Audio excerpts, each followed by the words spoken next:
Tumingin ang tawad sa kanyang mga kaanak at kaibigan ng dating child actor na si CJ Ramos matapos siyang maaresto sa buy-bust operation sa Quezon City nitong Martes.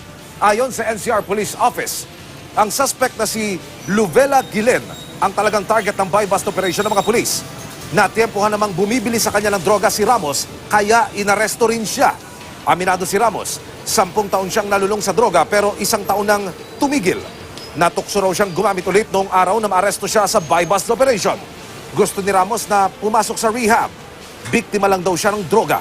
Ayon sa NCRPO, wala si Ramos sa kanilang drug watch list pero may iba pang artista na nasa listahan. Hindi naman sinabi ng NCRPO kung sino-sino sila. We have list of celebrities that were reported to us to be using drugs. But we need more validation and evidence so that we can conduct appropriate police action.